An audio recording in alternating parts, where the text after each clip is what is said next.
तो इस एपिसोड की शुरुआत वहीं से होती है जहां से पिछले एपिसोड खत्म होता है। नौकर जो खाना देने आया तो खाना देते देते पूरी कहानी बता रहा था कि कैसे भी हमने क्वीन इविल सेड को बर्बाद कर दिया। अब वो यहाँ पे बर्बाद हो गया। उसका जो दूसरा सेड यहाँ पे था, क्या नाम था, पर्पल मून सेड, यार उसकी भी ऑटोमेटिकली यहाँ पे बैंडी बच चुकी है। वो हमारा क्या यहाँ पे बिगाड़ पाएगा। तो मनी मन अपना मेकअप भी खुश है कि चलो भाई, यानी अब कुछ समय के लिए एटलीस्ट इविल सेड का कोई भी दिक्कत यहाँ पे होगा नहीं। तो सिस्टम में लिखा था केवल आपने लिटरली यहाँ पे बैठे बैठे ही इविल सेड वालों की बैंड यहाँ पे बजा दिया। तो बदले में आपको ना सिलेक्शन एक्सप्लोरेशन स्किल यहाँ पे मिलता है। तो ये भी खुश, ओ माय गॉड, इसी रिवॉर्ड का तो मुझे यहाँ पे इंतजार था।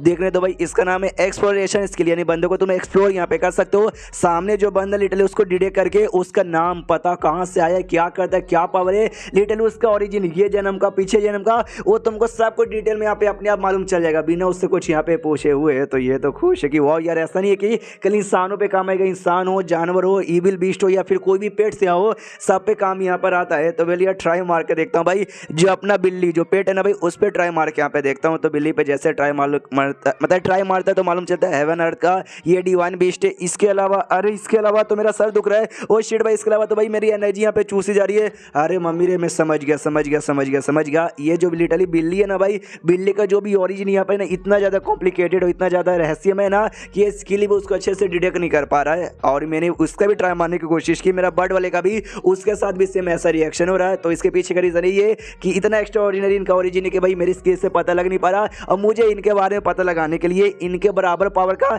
यहीं से हाई लेवल का होना चाहिए, क्योंकि भाई बिल्ली और इसका भी जो है ना भाई बर्ड का पावर मुझसे ज़्यादा हाई है। मैं उन्हीं बंदों के बारे में पता लगा सकता हूँ जिनका लेवल या तो मुझसे लो है या मुझसे बराबर लेवल। लेकिन छोड़ो यार, इतना भी मिल गया काफ़ी है। अब इविल सेड का तो कोई टेंशन नहीं है, साल 2 साल तक आके बिल्कुल परेशानी करेंगे।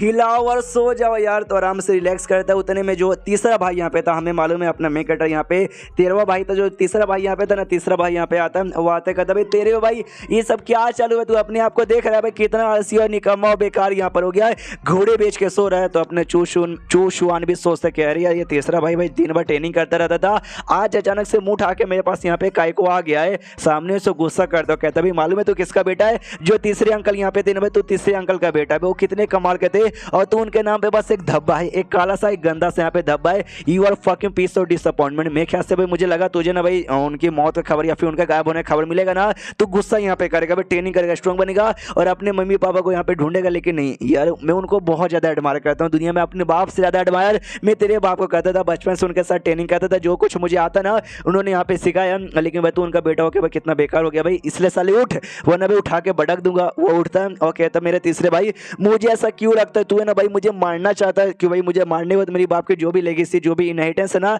सब तुझे यहाँ पे मिल जाए, इसके लिए जो सुनते वो कहते कि नहीं ऐसी कोई बात नहीं भाई, मैंने ऐसा कब बोला। वो कहता नहीं मैं तो बोल नहीं रहा कि हरकतें तेरी ऐसी साबित होती है, आके मुझे क्यों परेशान यहाँ पे कर रहे हैं, मुझे परेशान मत कर यार। सामने से सबसे पहली बात है यार, मुझे ऐसे जीना यहाँ पर पसंद है। सारे बंदों को सोच, सबके जीने का अलग मकसद है। मुझे बिना कल्टीवेशन किए आराम से नल्ला बन के जीने में मजा आता है, तो बस मजा आता है। जो सुनते दिमाग तो उसका भी खराब होता है तीसरे भाई का, लेकिन वो भी शांत होता है, आराम से बैठ जाता है। और बैठने के बाद ना अपना जो मेन कैरेक्टर है वो मनी मन सोचते हैं, जो मेरा तीसरा भाई है ना ये भी काफ़ी ही ज़्यादा यहाँ पर टैलेंटेड है और अभी के लिए स्पिरिट स्टेज के पहले लेवल पर है। जो चू क्यूंग जो कि सबसे टैलेंटेड हमारी जनरेशन के यहाँ पे माना जाता है, ये समझो लगभग उसके बराबर का है, उससे थोड़ा सा भी कम नहीं और थोड़ा सा ज़्यादा भी नहीं, ऑलमोस्ट यहाँ पे बराबर लेवल का है। सामने से तीसरा भाई कहता है तो वेल यार सच्ची में यार तेरा कोई मूड नहीं है कल्टीवेशन करने का, इंप्रूव यहाँ पे करने का, अपने मम्मी पापा को ढूंढने का, आराम से बस अपनी ज़िंदगी ऐसे ही जीना चाहता है क्या, हाँ या ना। तो मैं कहता को लगता है कि वेल मुझे ऐसा क्यों लगता है कि भाई ये ना यहाँ से कहीं जाने वाला है और मुझसे आखिरी बार कुछ बातचीत करने आया है,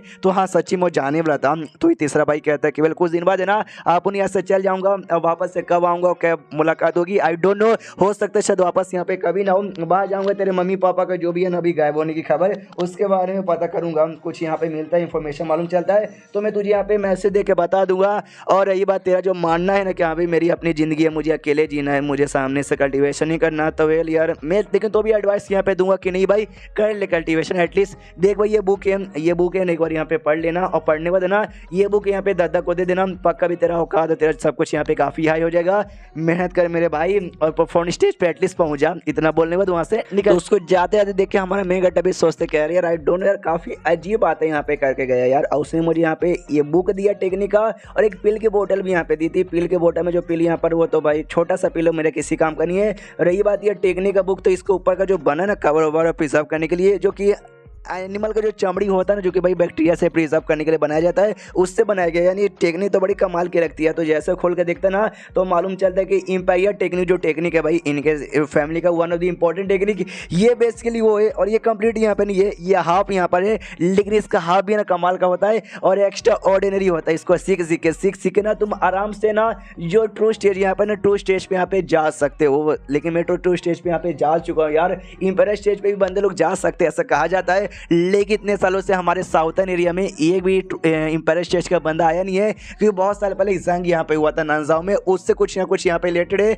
इन शॉर्ट ये टेक्निक मेरे किसी काम का आएगा नहीं। और पील की बोतल से बस यार अपना लेवल अप ही होता है प्रोफाउंड स्टेज पर, जिसमें मैं कब का जा चुका हूँ। यानी ये दोनों चीज़ें मेरे किसी भी काम की नहीं है। मैं समझ गया भाई ये चीज़ें देखे, मतलब मेरा भाई मुझसे ये कहना चाहता ये पील यहाँ पे खा लेना, ये टेक्निक सीख लेना, जिससे तू एटलीस्ट प्रोफाउंड स्टेज पे चल जाएगा। इतना तो कर देगा, दादा खुश रहेगा और दादा भी तेरी आपसे इज्जत यहाँ पे करेगा, तो उससे नफरत यहाँ पे नहीं करेगा। लेकिन ऐसी हरकतें काय को कर रहा है, उसने ये भी कहा था यहाँ से चला जाएगा तो कोई भरोसा नहीं है वापस आ पाएगा या फिर नहीं आ पाएगा। मुझे ऐसा क्यों लगता है उसने शायद किसी बहुत ही बड़े दुश्मन से यहाँ पे पंगा ले लिया है, तो उसके चक्कर में हमारी फैमिली पर मुसीबत है ना, इसलिए हमारे फैमिली से दूर रहना चाहता है। अगर ऐसी बात है तो भाई मैं एक छोटा सा काम कर सकता हूँ, वो जो वॉइस रीडर है ना जंग, उसको इसके पीछे लगा सकता हूँ कि यहाँ पे इसकी प्रोटेक्शन यहाँ पे करना, एटलीस्ट इससे ज़्यादा तो मैं कुछ कर नहीं सकता। उसके बाद यहाँ पे चेंज होता है, अगले दिन सुबह सुबह का टाइम था, हमारा मैकेट आराम से सोया हुआ था। तभी जो लीडर यहाँ पे था ना भाई दादा, उसके जोर से चिल्लाने की यहाँ पे आवाज आती है कि साले भाई तीसरे मेरे पोते तू ऐसा कैसे कर सकता है। लिटरली बहुत जोर से गुस्से में चिल्लाता है। तो हमारी मैकेट की भी आंखें खुल जाती है, ये भी सोचता है कि अरे बाप रे भाई आज दादा कुछ ज्यादा गुस्से में लग रहा है,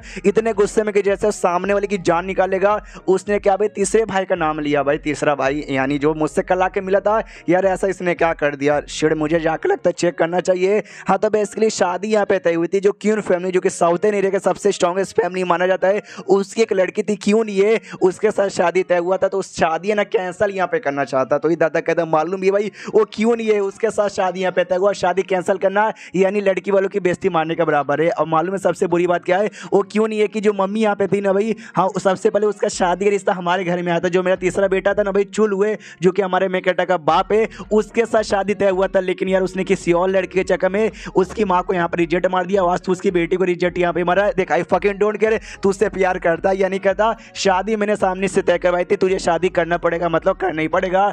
जो तीसरा बेटे का तीसरा भाई का जो बाप यहाँ पे था ना, वो सामने से था कि अब्बाजान क्या करे भाई, हमने मेरा जो तीसरा भाई था ना चुल, वो उसको सिखाने के लिए भेज दिया। देखो भाई वो जाते जाते हमारे बच्चों में कैसा संस्कार डाके चला गया। जैसे उसने रिजेक्ट यहाँ पे मारा, वैसे मेरे बेटे ने भी यहाँ पे रिजेक्ट ही मार दी। सामने से दादा फिर से समझाते कि बेटा भाई तुझे आइडिया भी है भाई, सामने से तुम्हारे बीच में रिलेशन तो इतना अच्छा था ना भाई।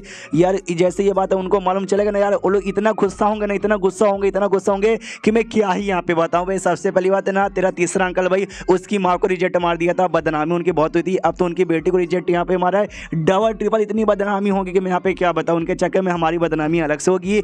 जो सुनते सामने से तीसरा भाई कहता है कि भाई मैंने फैसला बना लिया और यही मेरा फैसला यहाँ पर है, और मैंने ये बात है ना क्यों नहीं ये को भी बता दिया। मैं बस उसको एक छोटी बहन जैसा मानता हूँ, ना कि अपनी बीवी जैसा। दादा को गुस्सा आता है कि तेरी तो, एंड देन ये चैप्टर यहीं पे खत्म हो जाता है। तो चैप्टर खत्म तो वीडियो भी खत्म। तो मिलते हैं अगले किसी वीडियो में, जब तक के लिए बाय बाय।